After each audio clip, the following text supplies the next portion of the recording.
Welcome to the Tea Huddle with Marisa and Kelly. Your only source for gridiron gossip. Okay, Kelly, I actually did watch a lot of football this week. You were there, so you would know that. That was a lot of fun. Some team bonding, team building, either one, both. Just hanging out. Just hanging out, a little bit of football, a little bit of Taylor Watch 2023. Where was she? She's everywhere. But it was an exciting week of football. Some surprising wins, some good stuff going on and off the field. So bring us up to speed on week 6. Yeah, week 6. It was the week of the underdog, and we love to see that. I love an underdog. Who doesn't? Yeah, who doesn't? And there are officially 0 undefeated teams after this past week. So I like that. Let's mix it up. Everyone get no out one's there. too good for a loss. Exactly. Makes it a lot more exciting. Yeah. Yes, right now, the San Francisco 49ers and the Philadelphia Eagles, they both lost that title of undefeated. Wow. So we're all... And they were both shocking, right? They both had it in the bag. They really thought they were going to win. Yeah, I mean, they played to teams that they thought they would win. They did not. Let's start with the 1 o'clock game on Sunday. Okay. That is the Browns. They defeated the 49ers 19-7. And the Browns had a backup quarterback, right? They're Deshaun Watson, who we hate. Time to get out of there, I guess. Is out for either an injury or just, to protect the people on the field from him. But He was out. There was a backup quarterback, and they beat one of the best teams in the NFL. Yeah, undefeated team. You love to see it. It came down to the final 6 seconds when the 49ers, the kicker, Jake Moody, he just couldn't pull it off. I saw that. I saw a tweet He from was feeling a little moody earlier in the game, before he lost for everybody and crushed everybody's hopes and dreams and spirits, that his whole family came to the game, and he posted and there was the tweet that I saw. It was like Jake Moody with his whole family ready to kick some. Oh, he felt kicks. the pressure. And then he couldn't kick the kicks. Kick the kicks. Oh, the kicks kicked him. Sorry, Mom. Sorry, Mom. Sorry, Grandma. Thanks for making the track.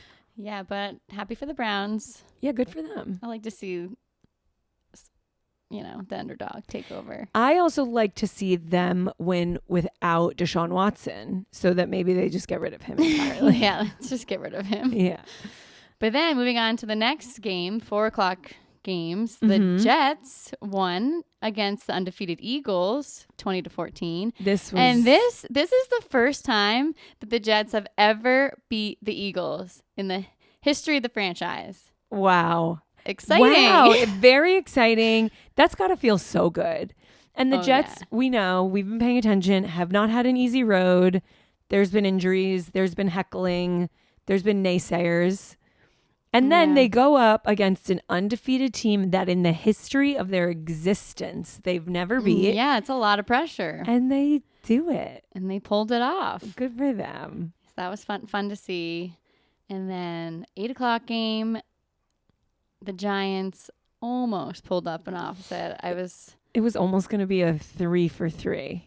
Almost 3 for 3. And that would have been really fun. But I think the refs are partly to blame for the Giants not being able to pull off the upset because there was a huge no-call pass interference in the last 1 second of the game, which was a blatant penalty that was just not called against the Bills. Okay, so break this down for us. So you can challenge a call, but there was no call. The game just ended. Yeah, and so there's nothing nothing do about it. to challenge. Yeah. So the quarterback threw the ball to a wide receiver, right? This is what happened.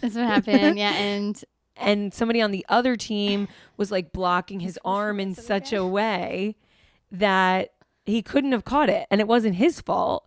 It was the other guy's fault. Yeah, he was being held and wasn't able to get to the ball because of this interference. Yeah, in the end zone. Just let the game end, and that was it. Time's up. Time was up.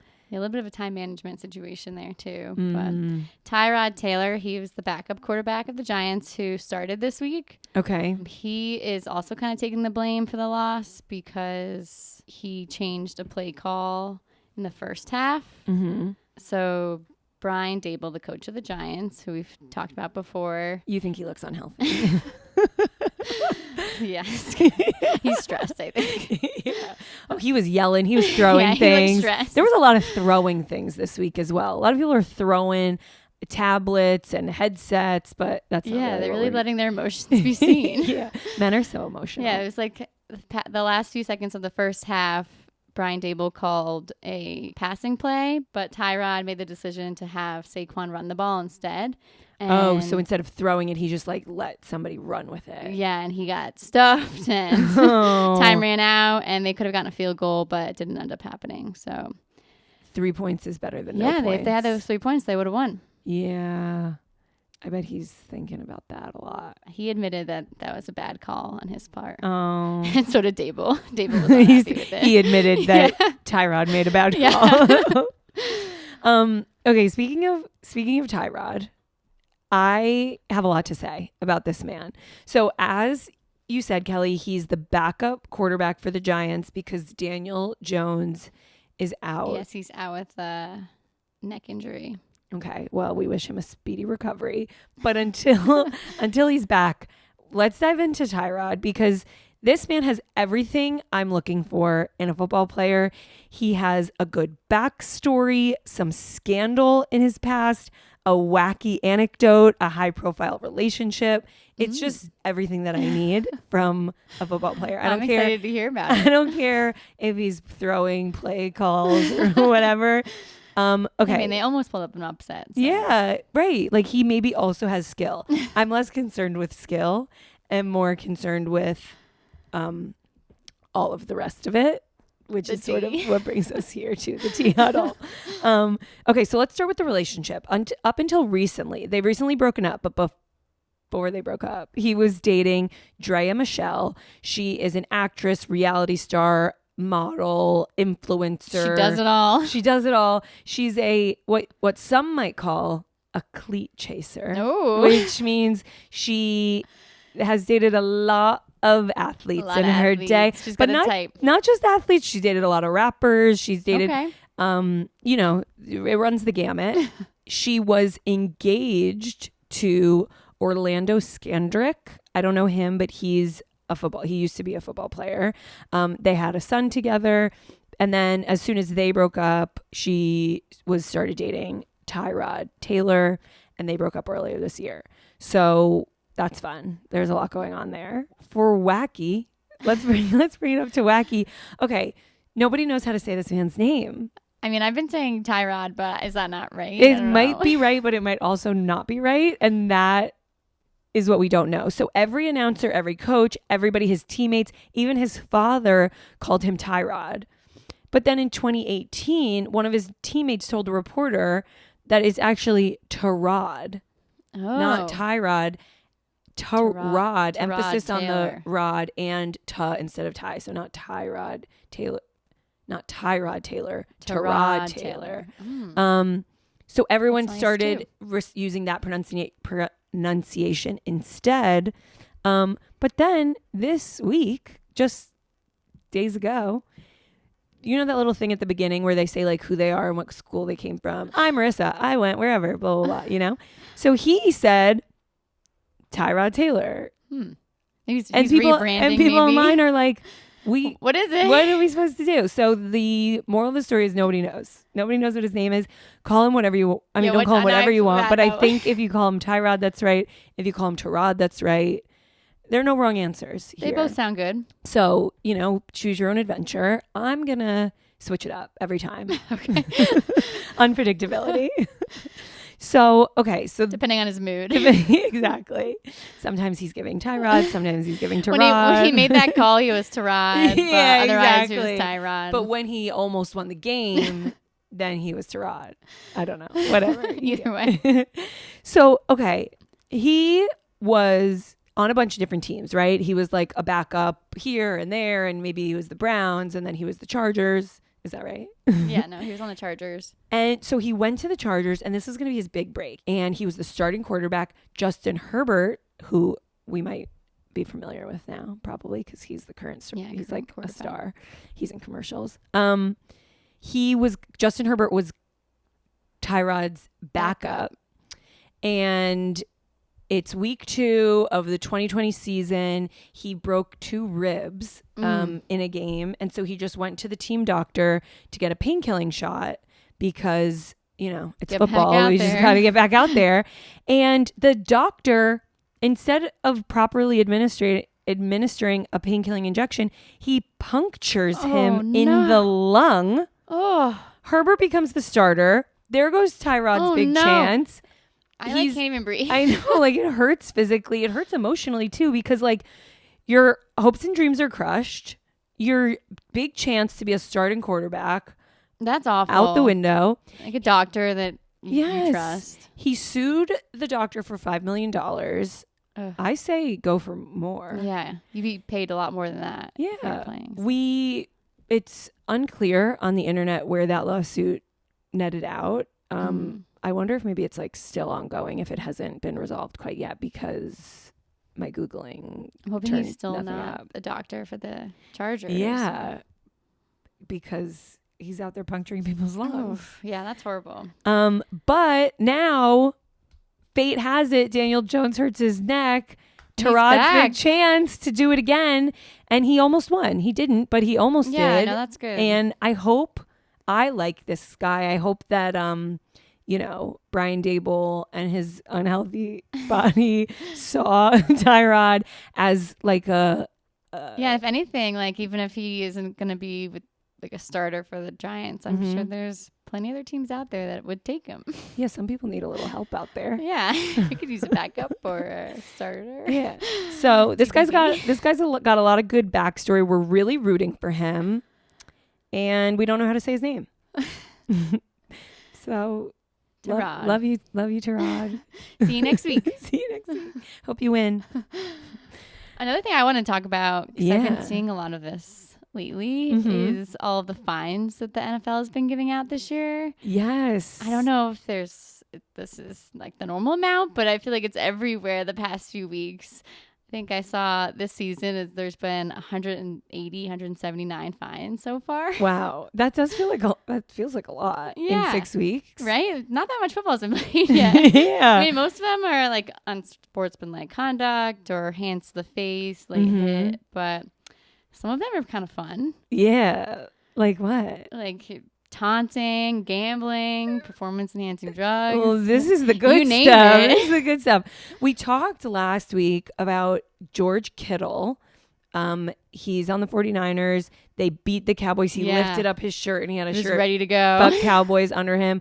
He got fined for that little fashion statement. It was billed as, I don't know what you would say, but it was categorized as taunting. And he was fined $13,699.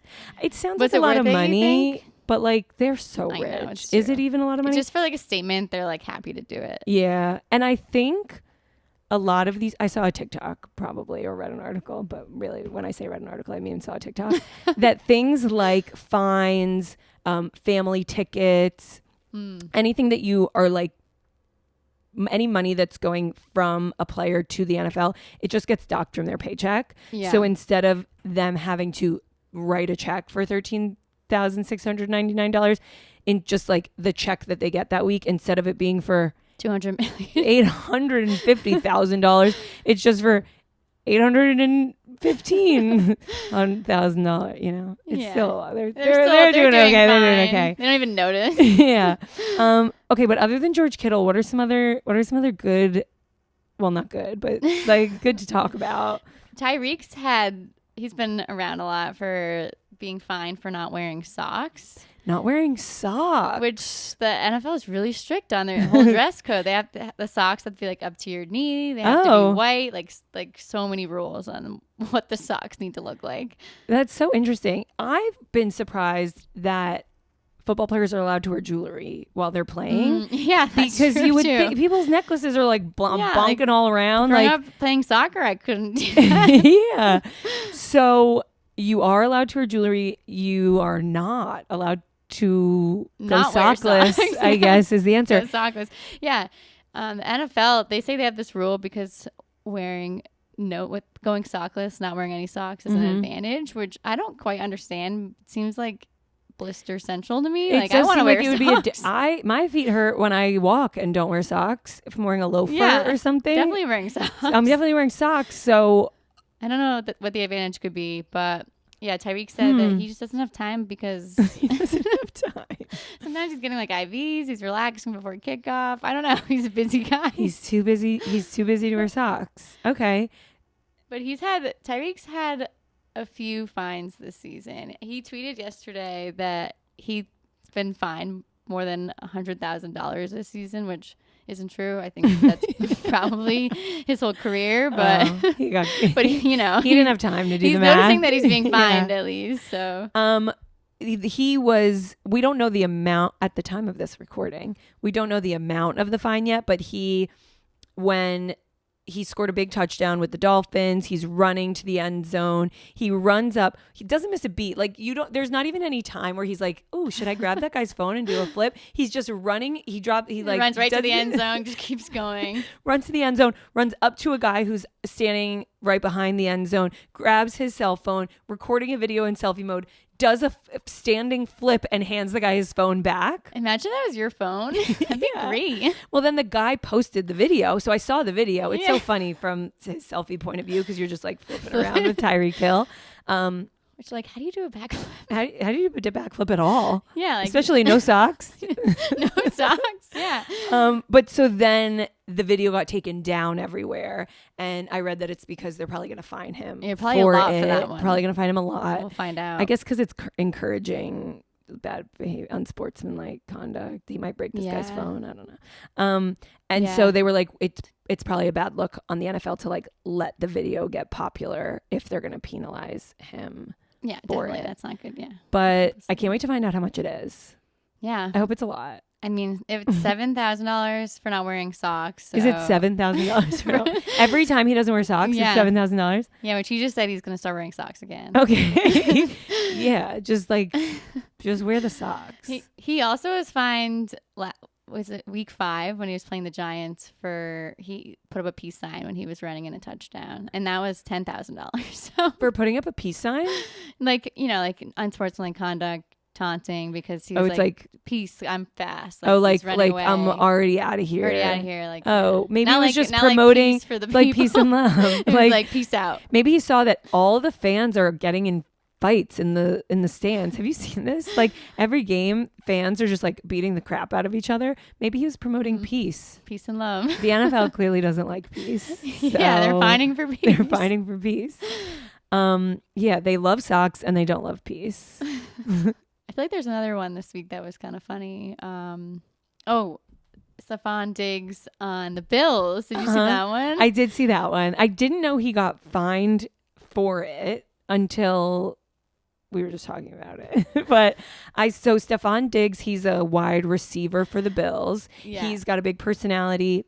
I know him because a year or two ago, I saw a video of him gifting a little boy who had just lost his father shoes because Stefon Diggs lost his father when he was really young. And the boy's crying and I'm crying and Stefon's not crying because probably football players are taught that they're not supposed to cry, but that's a story for another time. But so I love him because just of that video of him of him giving shoes. Shoes are a theme here. So love Stefon Diggs. And he loves a celebration. He scores a lot of touchdowns, right? No, he's a really good player. And he celebrates. So he took beers out of somebody's hand in the stands? Yeah, he like jumped up. He grabbed the beers, smashed them together like it was Stone Cold Steve Austin. They like sprayed everywhere.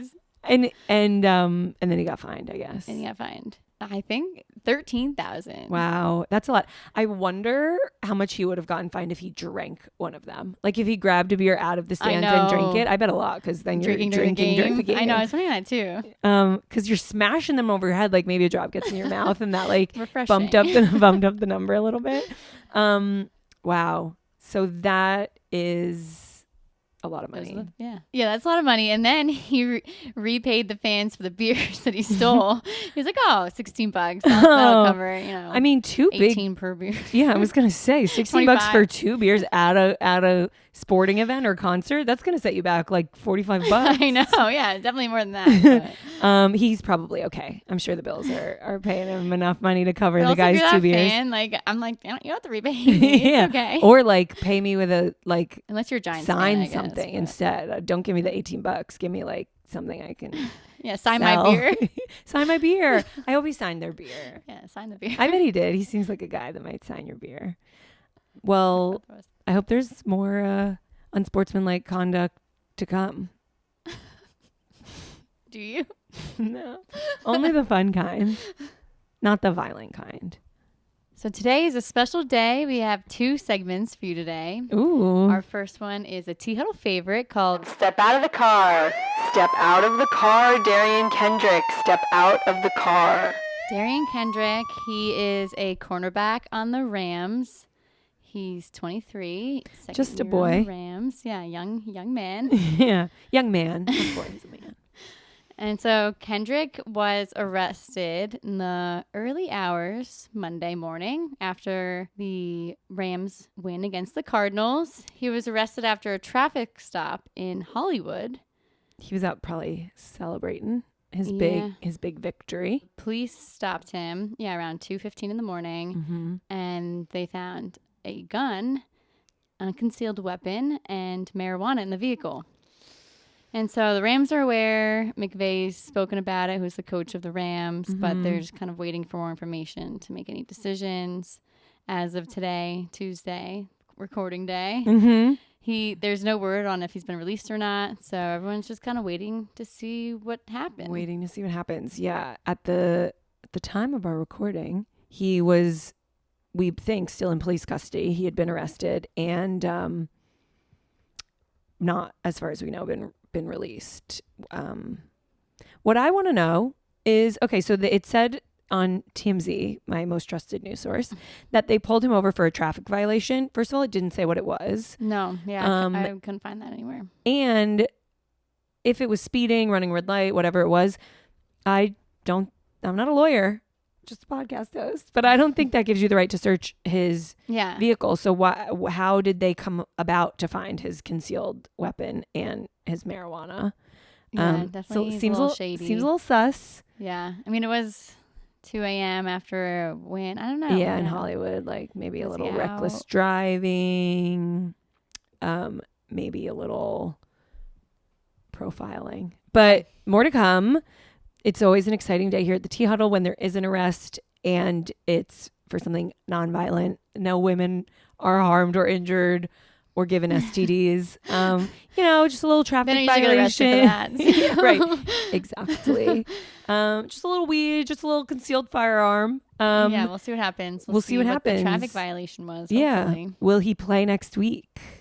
Will he win again? Will Sean McVay have his baby?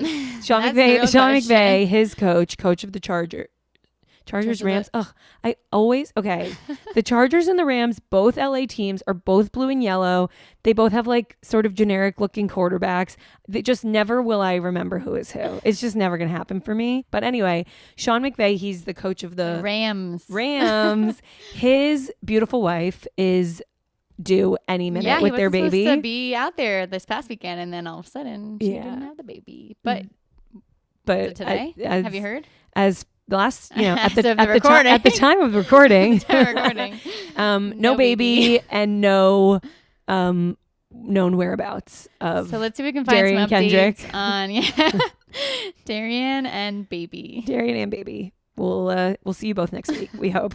Moving on to our second segment, Marissa, I saw that you made a meme account on our Instagram. I've been at the Tea Huddle. Yeah, at the Tea Huddle on all of your platforms of choice, on Instagram, Twitter, TikTok, Spotify, Apple Podcasts. Just like find us, follow, like, subscribe.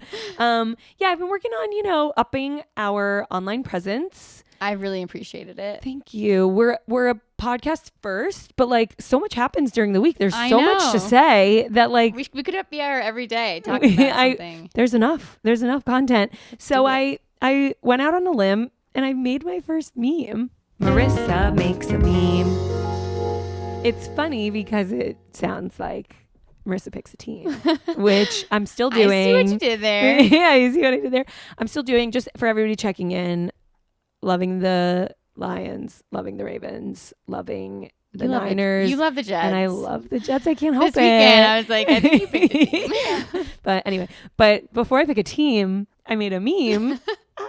So as I mentioned earlier, Taylor Watch 2023, Thursday night. We can't wait to see, is she going to be at the Chiefs game? She shows up, ponytail, jacket, skirt, like, so comfortable there. Oh, she knows everybody. She's like, hey to the ushers. She's hanging not only with Donna, she's hanging with Travis's dad. She's hanging with Brittany Mahomes. Finally, he's getting some. Yeah.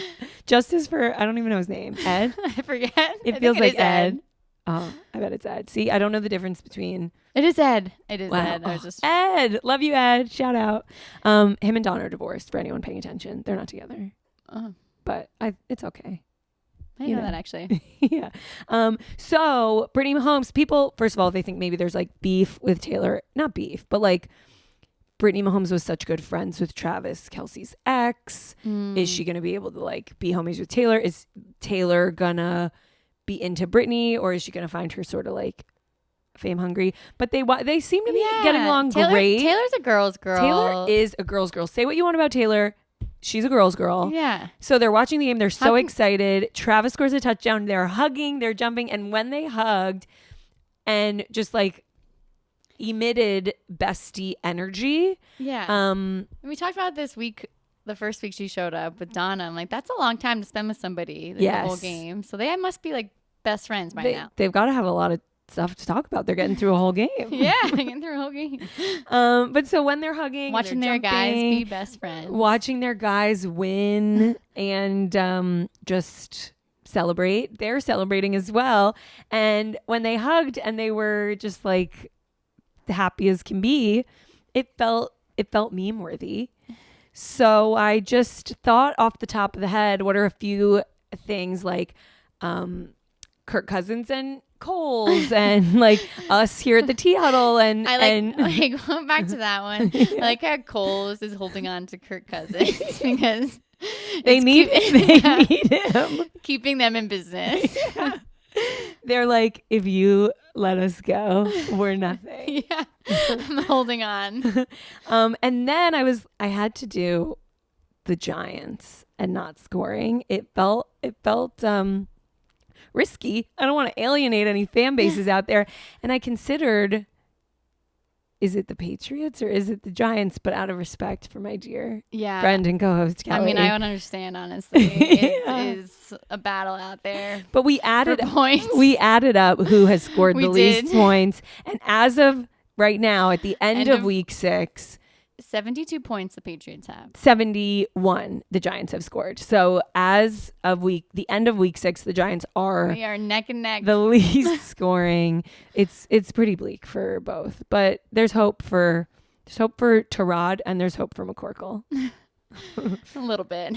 Yeah. My favorite was the Swifties looking for a meeting and everything. It's this invisible string that I've heard about. I'm teaching you so well. It's very Swiftie culture to be looking for Easter eggs because Taylor does this. She admits like she hides things in her music videos, in her lyrics, in her outfits, in her everything. Like she wants in her personal life. In her personal life, yes, she encourages the Swifties to look for hidden meaning in everything, and boy, do they! My favorite thing this week was.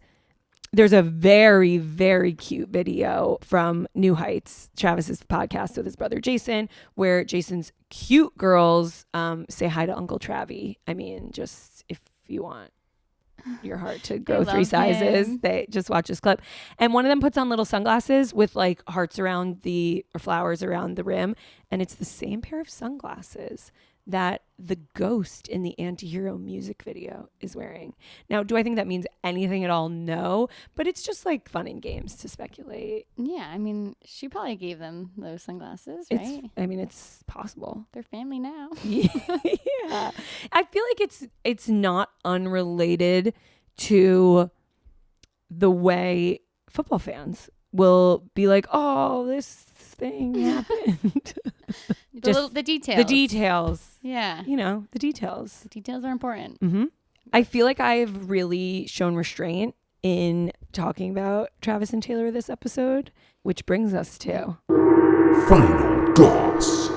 I feel like we're due for sort of like a good recap, a good update. Yeah, I mean, we know we can't ignore it. We can't ignore it. Nobody else is. No one else It's is. the theme of SNL. It's the theme. There's Jimmy Fallon skits. It's everywhere. Every podcast is talking about it. Jets game, we're all looking. Yes. I would like to just say before we get into the final goss that the theme in American culture the past few weeks is about non-football fans caring about football. And the Tea Huddle did it first. Yeah, that's what we're here for. That's sort of our whole thing is the non-football parts of football. And, it's just nice that America has caught up with us. And I will say even more, like, obviously, let's talk about Taylor and Travis. Mm-hmm. But there's a lot of invisible string out there. There's so much. The one that I heard recently that I want your thoughts on. Yeah, let's go through them. Taylor's backup dancer. Yes. Okay, so one of her backup dancers, so this week the Eras Tour movie premiered and it's in theaters everywhere. But so the dancers are getting a real like spotlight moment. And one of them, Cam Saunders, is he's a star. People love him. People love him at the show. People love him in the movie. He's from Kansas City. His brother, Kalen Saunders, is a NFL football player. He played for the Kansas City Chiefs with Travis. He has since been traded to the Saints, so he's not currently playing with Travis. But yeah, it's very invisible string. That's great. Like, there's a real possibility that Kalen is the one who helped set this up. Aaron Andrews is trying to take credit, but I think it could have been Kalen and Cam. So let's go through a couple other of the rumors. Let's confirm. Yeah. Let's another one I heard was that Taylor bought a house in Kansas City, which I don't know if I believe in that. Well, first of all, it seems insane. So let's just start there. Dumois posted about this a lot, and she said she's no TMZ. TMZ is accurate, and that's just like a fact. She says, like, I'm posting rumors, and she gives insight on whether or not she thinks there's like legitimacy to them. And she said, I'm hearing from a lot of sources that Taylor is shopping around for a house. And I was like, girl, Jenna Bush. I was like, you're being crazy if you're buying a house in Kansas City for your new boyfriend who could get traded at any minute. Maybe not any minute. I don't know his contract. But so what we've heard since then, which sounds very much more accurate to me, is that he is shopping around for a new house and that she was with him at the showings. So she did meet with Kansas City realtors. Together. It looked like they were both looking, but I think debunked. She's not buying a house in Kansas City. He's buying a house in Kansas City. Okay, that makes more sense. Yeah. The other one was his birthday. Yes. Travis's birthday was last Thursday, October right? 5th. October 5th. And everyone said, oh, she missed his birthday. He was all alone on his birthday. There's a website that tracks where Taylor's private jet goes. Oh my gosh. And that's too much. She flew to Kansas City for his birthday. No photos were seen of them. No proof that she was there, but sources say she quietly somewhere in the area and privately flew there to spend his birthday with him. I know. And then next, let's talk about the future of Travis and Taylor logistically. So the international leg of the Eras Tour starts back up again November 9th. We are only weeks away. Yeah. She is soon going to be much less available for football games and late night dates and holding hands in the street and making out in the car. So she goes to Argentina on November 9th. Travis's bye week, which we all know all about. We learned all about it last week. Is week 10. So that's the week of November 20th. She is in Brazil. here's the question, America. Will he go to Brazil on his 1 week off? It's really not a week off. Like, you're training and you're practicing. Yeah. It's like a few days. I think he's going to Brazil. I think he's going too. Yeah. Instead of her being in the stands cheering him on, I feel like he can't wait to be in the stands. Maybe with Taylor's mom this time. With Andrea? That'd be fun. That would be good. That would be so good. So instead of Taylor watch, it's going to be Travis watch. And we're all going to Brazil. I mean, Brazil's a little bit harder to get to than Kansas City. So I also don't be mad if he doesn't. But the expectations are high. Yeah. And money is no object here on either end. So it's just like a little fine. Yeah. It's not like he's not wearing socks. So we'll be tuning in for November 20th, is that what you said? Yeah, November 20th. To see if Travis goes to Brazil. Yeah. Cheer on Taylor. And until then, stay juicy.